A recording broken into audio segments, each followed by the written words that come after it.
As a survivor of narcissistic abuse, you are designed for mega success. You have the resources to make it really big in your life. You have the innate potential and capacity to achieve whatever you want to. And this is not dry motivation. I'm not going to motivate you. Instead, I am going to give you proof to back up what I am saying so that you recognize how powerful you are, not like a narcissist, and how unlimited you can be. Welcome to my channel. I am Danish, a psychologist and a narcissistic abuse recovery professional. What are the main ingredients of success? What does one need to do, or how does one need to behave to live their purpose? In my opinion, one needs to persevere. One needs to keep going on. That is a spirit one must have in order to overcome all the obstacles that will be put in their way.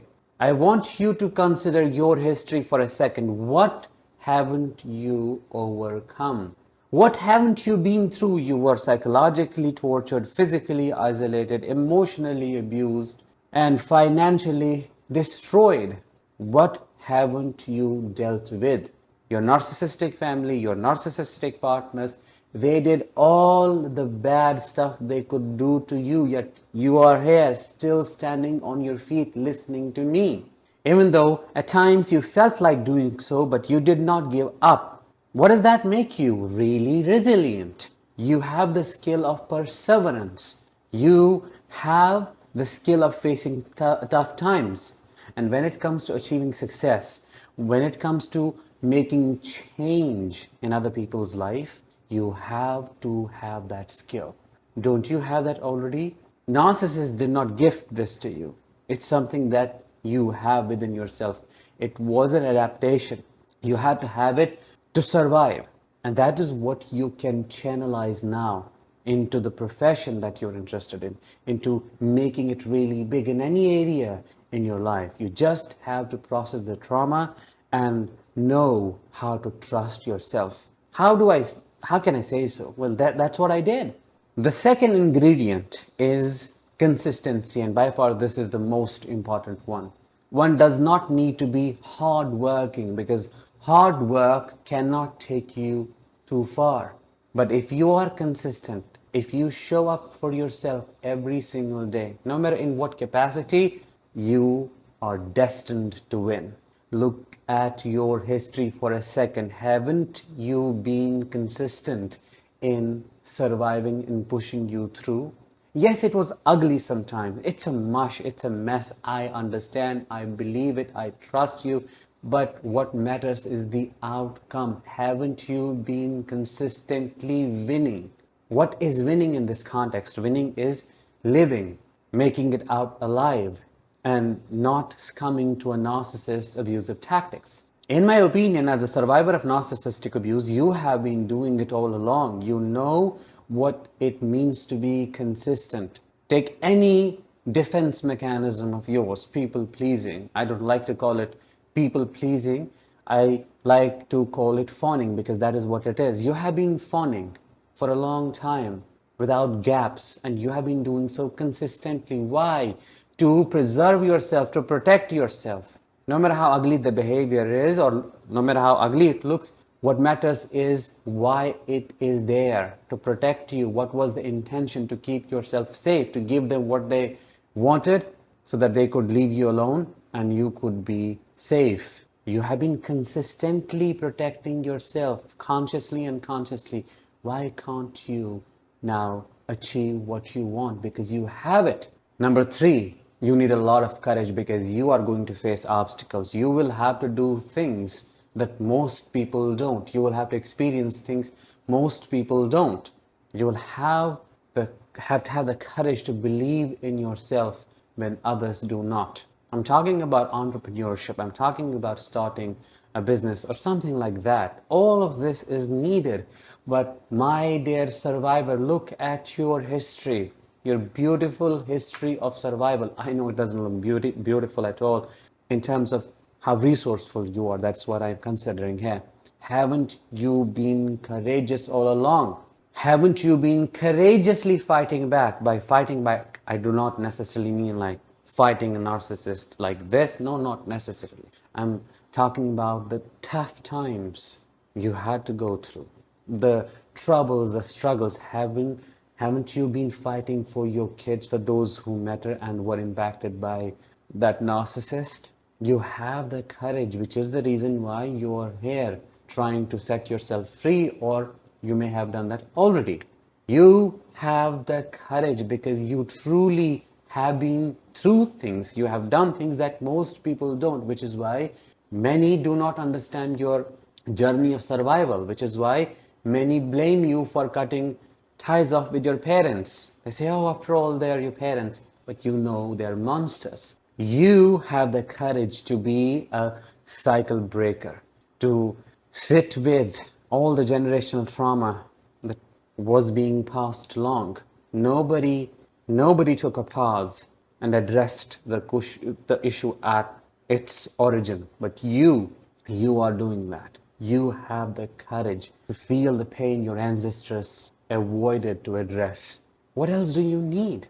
I know it's very difficult, but remember, you are miraculously resourceful for all that life has to throw at you. Trust me, a lot of people then feel every other problem in their life just becomes smaller. Like it's not that big of a deal in comparison to what I have survived. I want you to tap into that mentality. Number 4, competence. Now, by being competent, I do not necessarily mean being better than others. No, you're not in any competition with anybody. And I know you realized that a long time ago. You knew your journey was different than most of your peers, most of those who worked with you, most of those who studied with you. I felt that quite early on. You were alone, but you were competent enough to find a way out, to think of solutions, which is why you survived in that toxic environment, because your brain had to constantly scan your environment for threats and come up with possible solutions to cool down the narcissist, to keep them at bay, to prevent them from losing it. You had to be on top of that. You were the planner. You were the strategist. You were the executor. You were the one who made survival possible for yourself. You were the one who saved yourself. There was nobody in that relationship looking out for you. Yes, it was pretty difficult. Yes, sometimes you felt like giving up, but what matters is you did not. Yes, it left with you a lot of health issues. I know that. It took a toll on your body, but you also have these skills that a narcissist can only dream of having. They do not have the type of resilience that you have. I'm not saying that you're better than them. What I'm trying to help you understand is that they projected all their insecurities on you. They wanted you to believe that you're a failure, but you are not. Ingredient number 5 and the last one. You hold on to hope. Wait before you tell me, oh, I feel so hopeless. I've been struggling with that. I understand. I'll tell you there is hope within that hopelessness. And then you have a vision. You've always had a vision. What vision am I talking about? The vision of getting out of this relationship. The vision of leaving your narcissistic parents or family. You had no proof of concept. You had no proof of success or for success. You didn't have any plan, but you had that vision, which is what you kept holding on to. Isn't entrepreneurship similar? You have to have a vision in the beginning. You have to have an idea and not all the answers to the questions. I said there was hope in that hopelessness because you kept believing that things are going to change someday. Not for them, they stay the same, but for yourself. Yes, there was hopelessness. You always felt depressed. You struggled with sadness, but deep down, secretly, you saw some light at the end of this tunnel, which is why you kept trying, which is why you are here today watching YouTube videos, listening to podcasts, trying to understand your situation better, trying to know how you can move forward, trying to learn what you can do to deal with your situation. Isn't that secret hope? Why else would you want it? I mean, pure hopelessness is just, in my opinion, waiting for death to take you away. You're not doing that either. Yeah, you may not be fully hopeful, but I believe you're holding on to something. Holding on to something, onto a vision that people cannot see, but you see it, you know it's going to happen one day, is what success is all about. This is all practical for me. I never knew I will have a YouTube channel with a good number of subscribers, and then I'll be on Instagram, then I'll be able to help people and so on.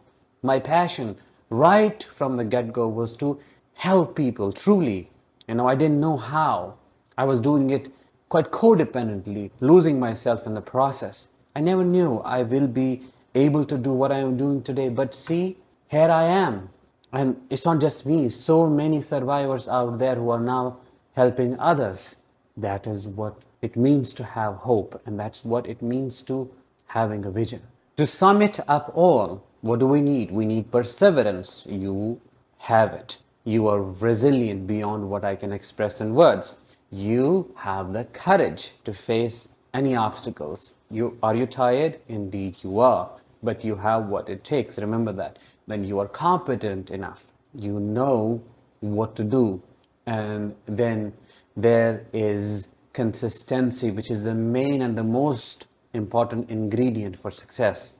You can do all the hard work and smart work and everything out there, but still, if you do not have consistency, you will fail. But you have that consistency. Your survival story is the proof of it. And then you hold on to hope. You can see light when everybody sees dark. That is what sets you apart. But remember, none of this can be properly channelized if your trauma remains unprocessed, if it is still there sitting and it's driving you.